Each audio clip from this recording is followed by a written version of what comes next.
Hello again. Welcome back to the Moobuff Reactions channel. Today we're going to be wrapping up my series of reactions to the Nostalgia Critic's Lord of the Rings month. I know he's planning to do the Hobbit trilogy in all one video, but I have not seen those movies on their own, so for this case, just because I have a personal connection to the Lord of the Rings trilogy, I'm not sure I'd have much to say on the Hobbit trilogy, just because, again, haven't seen them, so wouldn't have much to say other than just reacting to what he has to say about them. But anyway, I've done his Fellowship and Two Towers reviews, and I've enjoyed them. They've had some fun moments. The Fellowship review so far is my favorite. Had a lot of good jokes, had a pretty fun opening sketch. The Two Towers one was definitely more in the analytical sense, but there were some very funny moments. And even though he pointed out some flaws, which some of them I do think were fair, and some that I feel a little more lenient on, Two Towers is still, I think, my favorite of the trilogy, just because it was the one I watched the most, and it has some of my favorite moments of the Peter Jackson movies. And today we're going to watch his Return of the King review, which was the one that many considered the best. It won all the big Oscars, and I've got an interesting history with Return of the King that I'll get into later, but I'll just say the first time I saw it, it was the extended cut. My grandfather showed it to me, and I watched the theatrical cut later on, which I do think is okay, but it definitely feels more like a chopped down version of the story. The extended cut had a lot more stuff that both developed and also was a bit more truer to some parts of the book. So, and I know he's been doing the theatrical reviews, so I'm really curious to see what he has to say, if he thinks the theatrical version still holds up. So, without further ado, let's watch. Check us out at Wiz Gaming Classic April 4th through 6th in Milwaukee, Wisconsin. And check us out at C2E2 April 11th to the 13th in Chicago, Illinois. Hope to see you there.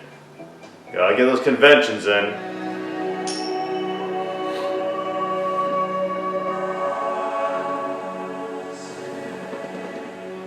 It's done. It's over now. The Lord of the Rings trilogy has come to an end. I'm glad to be here. At the end of all things. How do you pick up the threads of an old trilogy? How do you act when in your heart you begin to understand? There's no going back. So what the hell? Did the narration start with me? Yeah, but there's so much going on. People won't remember who started it. Why? Get me. Piss off. But that's the thing. These are the endings.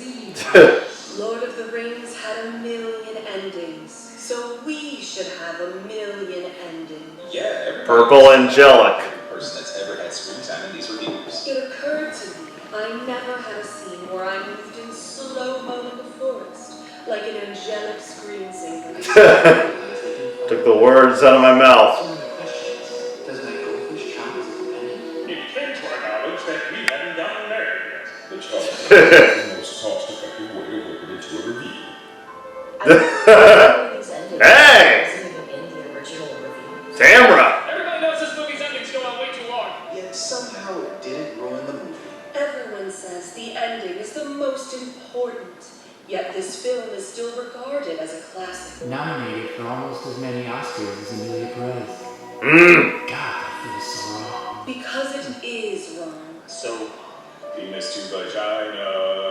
I guess it does make you realize when they pack this movie had on people, even with an ending that's far from perfect. I don't know if it was far from perfect, it just went on very long. Return the King became the... there we go. Return of the King became the film everybody had to see. The cast and crew were building up. This was the best of all of them, and at the time it was hard for people to believe. Two Towers won so many over on so many different levels, it didn't seem possible to top. But as you probably guessed, this not only met the hype, but it surpassed it. When fans would say Lord of the Rings is unfilmable, this is the portion they're usually thinking of. Giant ghost armies, giant spiders, giant elephants. Even as far as special effects had come, nobody thought this could be done on the same scale as the books without eventually looking like Joshua on the Promised Land. Oh, that movie. Over 20 years old, still look pretty damn amazing. It does. One of the most expensive trilogies of all time, actually followed through on still giving us a heartfelt and emotional conclusion. Even if there were about 20 of them. Clocking in at almost 3.5 hours, the longest in the series, that was already pretty long. People constantly I like long. and too many endings, yet still praise it as one of cinema's most impressive achievements. So, what is it about this conclusion that won everybody over, even when it didn't win everybody over? Well, let's take a closer look. Very bright. Continue there. Man to woman or woman to man. No, Malcolm, don't give in. But it's so cringy. Don't worry. This was That's Malcolm in a nutshell. Let's take a look at The Return of the King. So we go from the most epic openings of all time to A Tiny World, which is also the title for one of the producer's biographies, as we get a Yep, the Weinsteins produced Lord of the Rings. It's nice to see Circus showing his real face in one of these movies, though I don't know what to think of him going in and out of the Gollum voice. I just assume he sounded like that because he's been around for hundreds of years, but no, he's always sounded like a squeaky balloon with asthma. Maybe it's the ring making him sound that way. Transformation over the years is wonderfully done. It is weird it's not a flashback or a dream Gollum is having. Like Gandalf falling in Two Towers, yes, it's a flashback, but it's a dream the main character is having. It's still part of the narrative, even if very loosely. This just comes out of nowhere and then cuts back to the story. If you were watching these back-to-back like one long film, it wouldn't really make sense. It'd be like if the movie was interrupted to suddenly show us how Legolas figured out how to skate shield. Neat, but good time to the storytelling a little better. It was a flashback, that's all I need. Journey Aragorn and his team approached the now destroyed Isengard. This object is particularly good. Subject This was an annoying moment. And this is the film where Gimli's handled the best. On that note, don't let him intrigue your talk. Might sound kind of weird. That son must remember. Let's just have his head and get on with it. No, he's no power anymore. I mean, what's he really done when you think about it? Again, I'm going on and on about how cutting Saruman from the film was a huge mistake. I mean, what? Everybody in their pumpkins gets a conclusion, yet one of your main villains isn't even allowed in the flick? Yeah. People aren't gonna get restless yet. Bullshit. Pippin discovers a device Saruman has been using to talk to Sauron called the Palantir, and they return to Rohan to hopefully fix the backwards chimneys. I just want to look at it. Pippin wants to see the shiny Palantir again. A resident retard, folks. They smoked barrels of weed beforehand, that's not very surprising. But unfortunately, Sauron is on cold waiting. Saruman, when did you turn into a mini Eric Idle? I can see that. Stop trying to make frame drops a thing, it'll never be a thing! Pippin says he saw a vision of a burning white tree, which Gandalf knows is a sign Gondor is about to be attacked. He says Rohan should help, but Theoden is hesitant. Tell me, why should we ride to the aid of those who did not come to ours? Because you're a petty bitch. Political talk will become Game of Thrones, and I don't like what they could do with the brother and sister duo over there. Ugh. Gandalf takes Pippin to Gondor to the city of Minas Tirith because Sauron now thinks he might have the ring. Meanwhile, the Virgin Arwen is off to the Great Havens when the vision shows her that if she stays, she'll give birth to Jesus. I mean, yeah, what other interpretation am I supposed to take from this imagery? Hey, stick it out, your kid could become Christ in a series that already has a Christ. You saw. Well, Tolkien was very godly. Except I exclusively do trilogies. She decides to stay behind as Gandalf and Pippin make it to Mount Wedding Cake, where the Steward King Denethor, played by John Noble, has just discovered the death of his son, Boromir. Perhaps you come to tell me why my son is dead. Certainly, he did it. Feels guilt about Boromir dying for him, so he pledges his allegiance to the king. Something Mary does for Theoden, the extended cut, which is another scene I feel should have been left in, like it shows them both stepping up. Word has reached my ears of this Aragorn, and I tell you now, he will not bow to this ranger from the north. While Denethor is acted well, there needed to be a bit more humanity to him. Yeah. He's an asshole, but the book showed he's also human. Like, I love the scene of him smiling while Pippin pledges his allegiance, getting some of the words wrong. He could be pissed off and say, no, you're doing it wrong, what's even the point of this? But it shows a more sympathetic side. Most of the time, though, he is the other way. He's always grumbling. He almost feels like a villain. Even the way he eats is douchey. I'm shocked they didn't show he had its own Palantir with Sauron manipulating him into his madness. Similar to how Wormtongue manipulated Theoden. I have seen more than you know. For all your subtleties, you have not wisdom. Everyone says he's supposed to be a Shakespearean tragedy, but if you don't see any decency from him, I don't see what's supposed to be tragic about him. It's so quiet. I agree. Just a deep breath before the plunge. As we're told about the impending armies getting closer to Gondor. But no, this is how Jackson dresses every time he directs. Sam Frodo will get to meet his I'm learning more about his cameos. From Spawn. Beam in the sky! Sky? Nobody recreate that for the next 10 years. The most powerful of the 9 riders, known as the Witch King, leads his army, which despite sensing the ring in the Shire when it's so close, somehow that just turns off when it's at his front door. And I know I already made a Weinstein joke, but this is totally him, right? Goonies? Ugh. I can see that too. That's what Weinstein would say just walking through LA. Settle with it. I will break him. In another scene will weirdly cut out. Hey, at least you got a death sequence in the original cut. In this trilogy, I said that wasn't a big deal in the books, so it becomes one of the coolest scenes in the Epic upon epic, baby!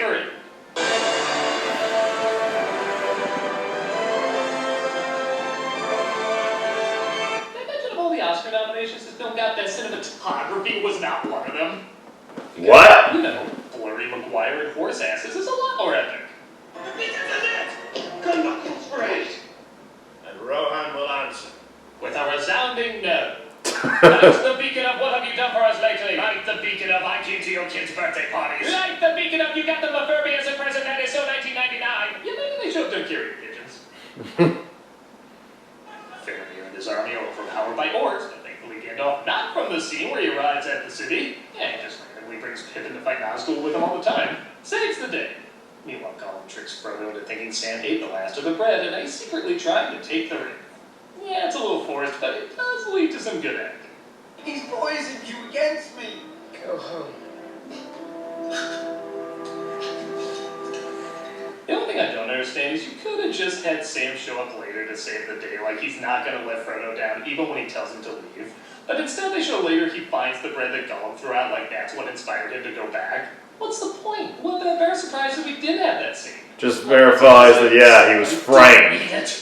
I do not think we should so lightly abandon the outer defenses. I will not yield the river and Pelennor unfought. Things are much better in Minas Tirith as Denethor sends Faramir on a suicide mission to take back what the orcs have taken. Faramir, do not throw away your life so rashly. At least take Pippin with you. It's my niece's life, not here. Father's will turn to madness. You could always bring your stop that seemed to scare him away. No, I'm just a conjurer on cheap tricks. You guys do the real work. He helps when it's convenient. Well enough for my own people, but we have no songs for great halls and evil times. Our songs are mainly drunken slurs about how our piss misses the toilet. Again, during a time when people thought Two Towers was saying it was pro the Iraq War, and this movie goes big time out of its way to make it clear that it's not pro-war and more pro-self-defense. Even if I swear it sounds a little like a pop song from time to time. Not enough auto-tuning. How can a song with no auto-tuning sound like there's auto-tuning? Meanwhile, the armies of Rohan, they can't hear. Ironic. It's a very threatening path. It is the road to the dim world. None who venture there ever return, but not in a sequel. Perfect place to camp in front of. Aelin and Merry, though, are both upset that they're not allowed to fight. You should not encourage him. Why should Merry be left behind? He has as much cause to go to war as you. Why can he not fight for those he loves? I guess you're right. Could be worse. It could be a chick. But it looks like a stranger approaches them. I come on behalf of one whom I love. We've had this talk. I like ladies. So yeah, this gets weird. Nobody really knows what this random connection between Arwen and the ring is. It looks like she's sick and somehow destroying the ring will save her, I guess. Arwen's life is now tied to the fate of the ring. Now, you could make the argument that referring to her staying behind will eventually lead to her death, like it'll lead to everybody's death if the ring is destroyed. But if so, why isn't she there giving the sword? Why do they keep making it look like she's not well and she's on her deathbed? For a character that surprisingly did not feel shoehorned in before, she definitely does with this one. I didn't think so. Elrond shows Aragorn's sword isn't a limp dick anymore, and he seems to crazily get off on it. The power of this sword can summon to him an army more deadly than any that walks this earth. I'm so hard. Everyone decides to convince the army of the dead to join their battle, but not before he brushes off these fangirls. Why have you come? Yeah, get rid of this useless side plot. It's not you, it's really you. Her father isn't much better. Whatever duty would you have me do, my lord? Come on, smile more. You're so pretty when you smile. Okay, I know what he's really trying to say, and it is noble. It's just unfortunate wording. At least he doesn't end with, Well, see you later. Ava manages to take matters into her own hands. Yes, my lord. I'm such an idiot. Meanwhile, Aragorn, Legolas, and Gimli go into the haunted house where we get a pretty inventive ghost effect. The way. This looked awesome. It was made by those who are dead. You can usually see through ghosts in movies, but seeing all the way to their gum lines, that's pretty unique. I summoned you to fulfill your oath. I was broken. It has been remade. The minute my foot connected with your ass. Denethor panics when he sees not only his other son has fallen, but basically all of Mordor is at his door.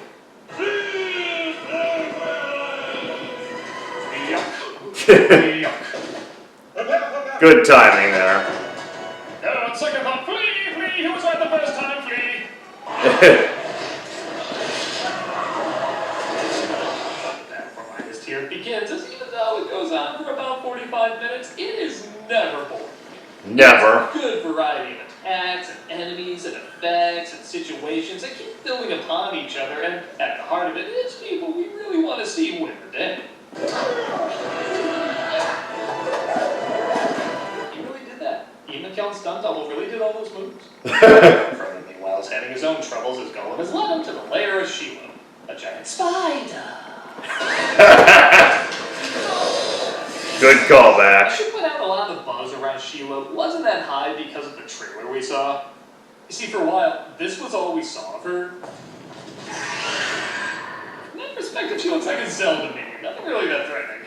But luckily, the effects team put just as much effort into these effects as it did with the other effects, as I'm not afraid of spiders, but I am definitely afraid of this scene. I'm not joking when I say the audience reaction every time I saw this was, Frodo finally puts together Gollum betrayed him as a big surprise. He tries to take the ring. Into the pit of vagueness from Superman 2. It does end up getting a note just as Sam returns to fight her off. Let it go. I can't believe I like that moment. for you and James and the Giant Peach. Tell me you've heard this in these films. Somebody's thought to be dead but isn't. Now don't freak out. Elijah Wood actually does sleep with his eyes open. Yeah. This was your environment, wouldn't you? But some horse pick Frodo up, clarifying he's only stunned. The scout will be awakened in a lab. Then he'll wish he'd never been born. Well, I'm the only one who's supposed to make him think that. The Battle of Gondor isn't going much better. Stand your ground.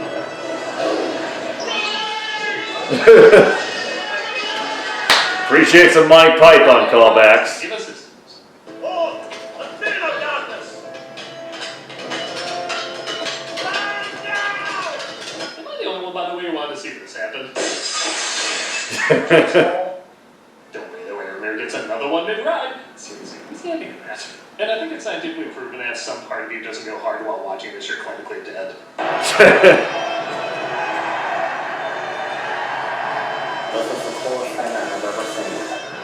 Even if upon rewatch, Married Mannequin is a little distracting. How did I never notice that before? The fuck? Wood and oil.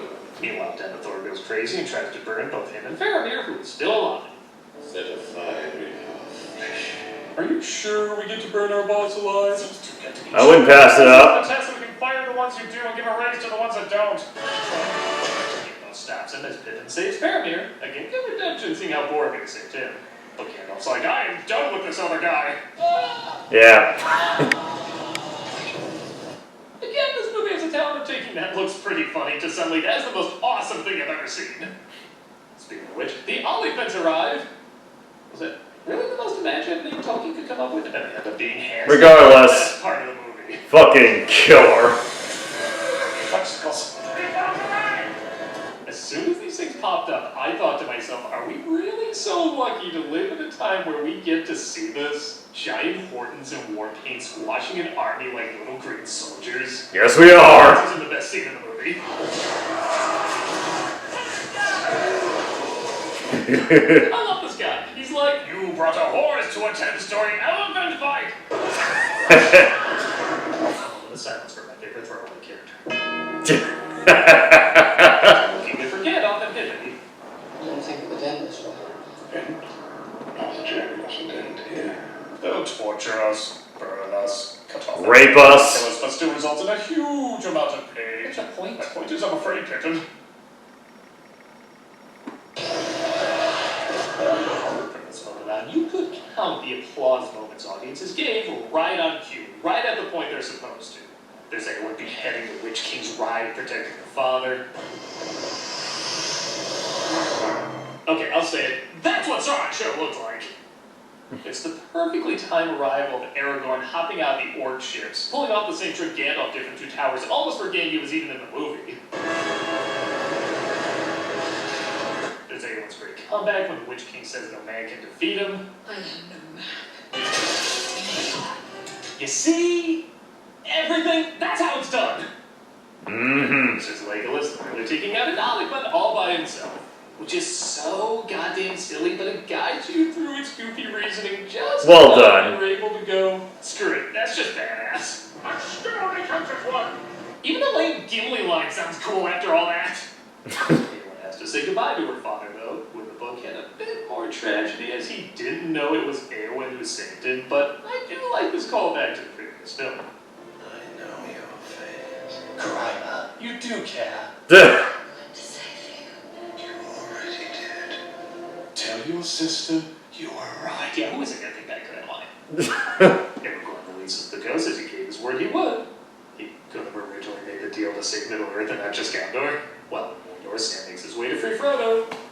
People don't think these things through. Okay, Eorc and Uruk-hai really don't like each other, I guess. Sam's hesitance to hand the ring over is a great way to emphasize again, really nobody is free from its corruption. It's a brief moment, but it's so effective because it's with this character. Come on, Mr. Frodo. You can't go walking through Mordor and not with your skin. Okay, movie, now you're trying to make people like me tell jokes. Aragorn suggests one last Feels like at times. To allow Frodo one last chance to destroy the ring. This leads to another scene that should have been left in with the mouth of Sauron. Not just because the scene looks really awesome, but because they give the impression to them that Frodo is dead. Know that he suffered greatly at the hands of his host. Which gives this line an incredibly different meaning. For Frodo. In the original cut, it's like, yeah, we know, that's why we're here. But in the extended version, they think they've lost and they're doing one last charge from Frodo's memory. It changes a lot. But you know, if an elf and a dwarf can work to get along. I thought I'd die fighting side by side with an elf. What about side by side with a friend? You're no enemy. That was nice. The strength to carry on as he continues to fade. Because he's a weak and pathetic little shit. Let me sow in the summer barley in the low fields. And you'll be in your summer dress. No veil. It's with me. And we'll fire. Naked in the dark. No need to bring a blessed Tuesday. Frodo does end up making it to the fires of Mount Doom, however, the power of the ring finally consumes him. The ring is mine. To ask you, Sam, will you marry? Ow! Attacks and bites Frodo's finger off, and as they fight, they both get tossed over. There is something funny for as much as people were won over by Gollum, his exit is like, and he's basically Photoshop erased from the movie. Now see what his kids look like in the future. Oh, that's just asking for jokes. The ring is destroyed, Sauron goes boom, the war is over, but our two leads are left behind. I can see the shadow. Rosy, calm, dancing. If ever I was to marry someone, it would have been her. Frodo's like, really? Really? Huh. Really?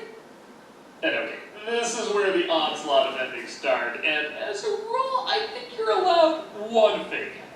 When this fade to black happened, some people actually started applauding, like that might be it. But then we think Really? see the eagle segment. Okay. Should have waited for the credits. That, let's face it, has been mean to death at this point. So I thought... So whimsical. Oh, you're still dead. Oh, you're all dead. Wonderful. We were all in disappointment. What the hell were we thinking, walking the ring into Mordor? We had eagles right there. And you Gandalf's laughing. Yeah. Basically the devil's laugh. More squinty than an Asian. And I can say that because I'm half Asian.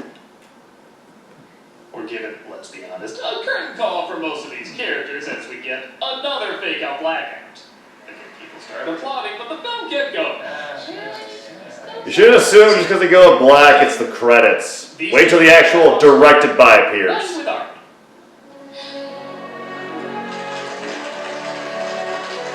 Beautiful. This is still your horrific future, but beautiful. What an awkward way to kiss at a wedding. The scene is so good, I'm surprised it wasn't in the book. Your Mulan moment. As your new rulers, we order all your shins to be chopped at the knees. We're gonna be hate communists. We get yet another fake out where audiences started applauding as we cut to a map. But it turns out that was just leading us to the Shire, where we see how the hobbits live out the rest of their days. Look, unless a credit appears, I never assume it's the Still ending. like, really? Rosie got a woman. How do you pick up the threads of an old life? How do you go on? I don't know, you're doing a pretty good job right now. Frodo finds the wound from the knife is still with him, and even after finishing his book, the Lord of the Rings. That's the name of the movie. He decides to go with the elves and build up to the Grey Havens. You can't leave. You lost patience. And your badassery goes away. And so is this awkward as hell smile. A smile that says, it's not a cult. It's not a cult. What all Tolkien fans want us to think. We get yet another fake out audiences accidentally applaud at. I kind of understand a little at that point. And it is family. Sound like he said I'm black. I wish I was gay. So, okay, all these endings by themselves are fine, especially for wrapping up 3 very long movies. It's just the way they're paced together that doesn't work. I think that's why it bothered so many people, but it was nowhere near ruining the movie for anyone. Because, yeah, Return of the King is still easily the best one. Of course there's issues like with any of them, like I would have enjoyed if Aragorn had a few more kingly things to do to build up this role. And sure, there's little tidbits in the extended edition that should have been left in. But this movie is amazing, and a fantastic way to end an epic trilogy. It opened the doors for more movies to be shot back to back, yet as far as I know, the world of Tolkien is the only mainstream universe to do 3 movies at the same time. It's an amazing gamble with amazing talent that thankfully led to an amazing achievement. And that's it. That's the end of the Lord of the Rings trilogy. Really? It's over? Oh.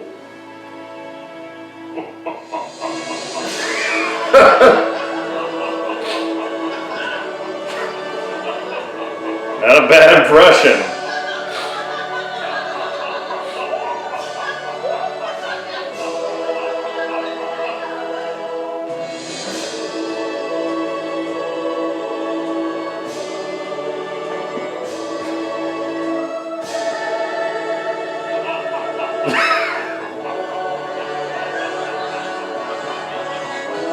Can't fit in the second shark guy. I forgot to review The Hobbit. Oh, we can't end the month without talking about...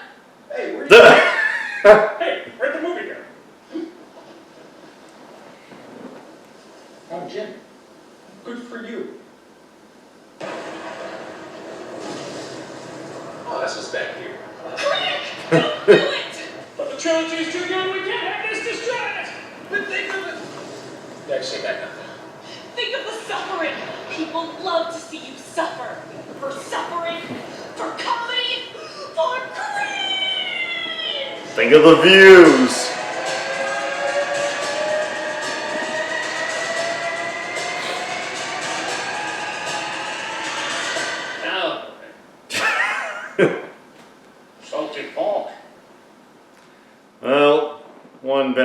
that comes from not reviewing the extended cut is you didn't have to use Gimli's fart for the final audio clip.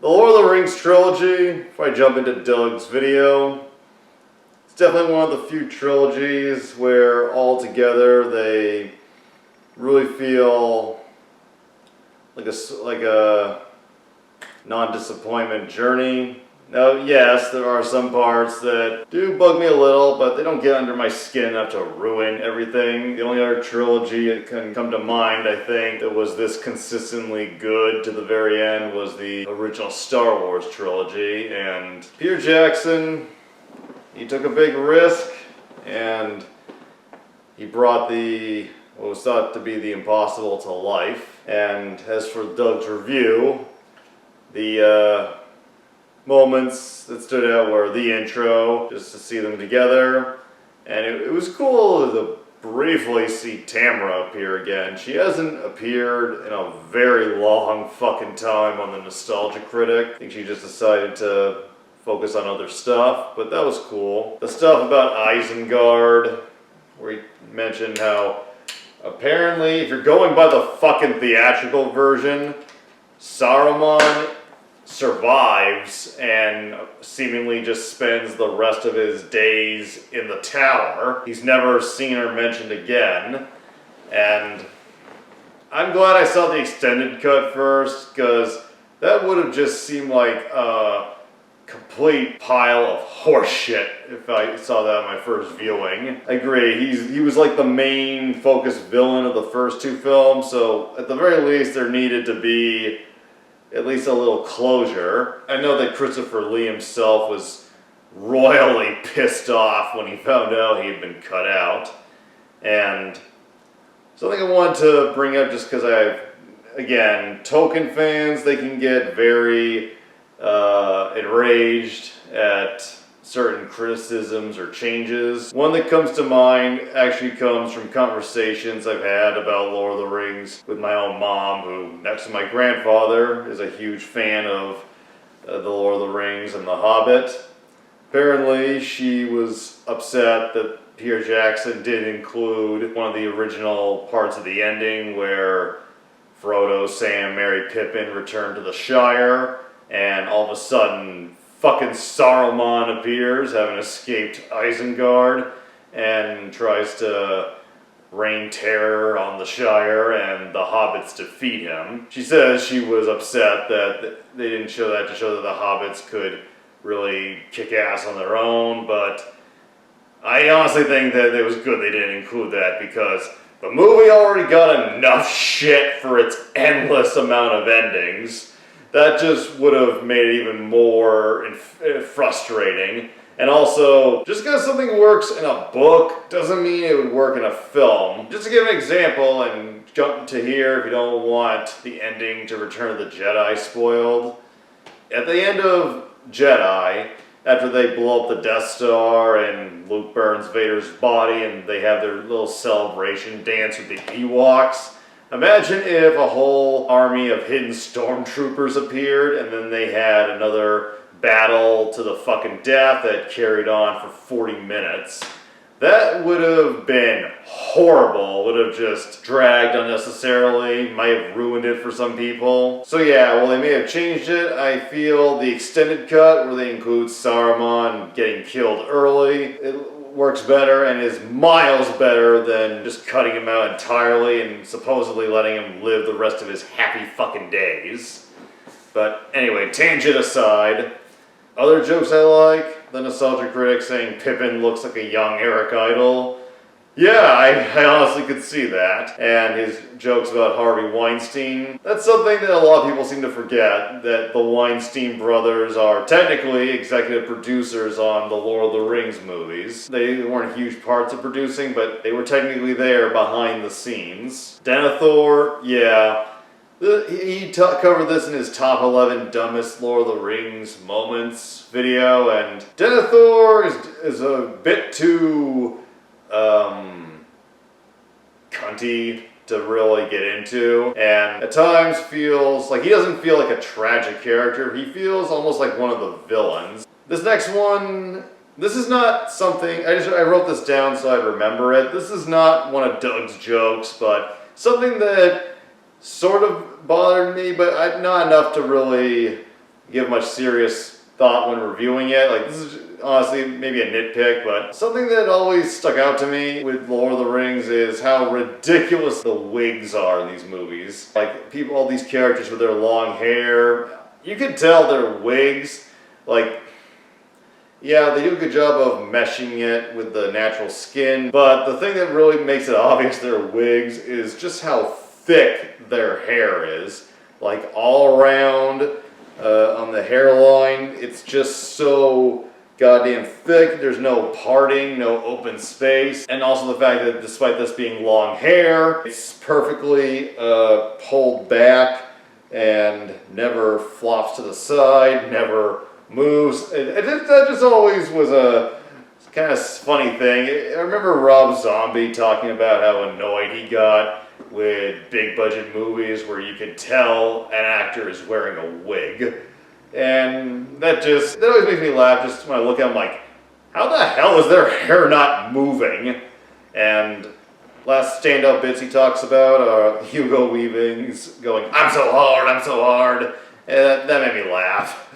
And the lair of spiders, Shelob talking about how he's not afraid of spiders, but this scene scared him. Fun, well, depending on who you ask, kind of interesting thing.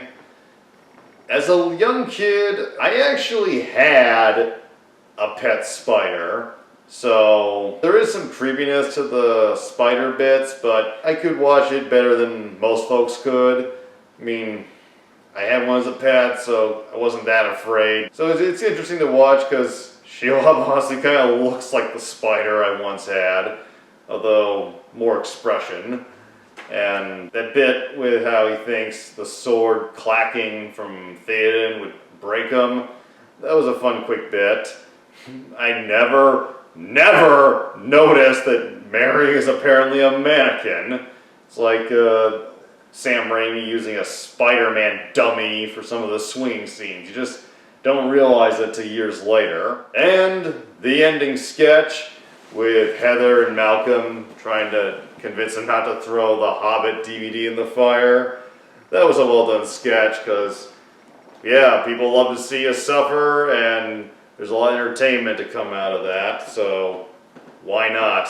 It's your fucking job. That's all I really have to say about Doug's review. This has been a fun month, and I will watch the Hobbit review on my own time. Maybe I'll watch it maybe a little later, hard to say. I do love Lord of the Rings, warts and all. I think Frodo, especially in this film, is way too much of a pathetic little fuck. And he really, like, when he succumbs to, I know it's from the book, but the way they did it, the way they executed Elijah Wood's acting, they made him look a little too pathetic in my opinion. Like, he was so pathetic I didn't even want to see him live. I just wanted to see him die in a few moments. And it does get a little too whimsical at the end. And I never really was bothered by the multiple endings. I like seeing it wrap up. And I can't really think of much more to say other than the theatrical cut is fine, but it feels like it's missing some stuff. It feels like there's not as much to get invested in, and personally, I think the extended cut is the superior version. We get more scenes with the side characters, a little more of Sam, and the scene where they had to pretend to be orcs, and I hope you enjoyed my reactions to these reviews, and I'm filming this again after I've been up a very long time, and my plan is to go right to fucking bed after I turn off the camera, so I will see you again hopefully soon, and we'll see just how the Tolkien fans take these reviews and the future Hobbit review.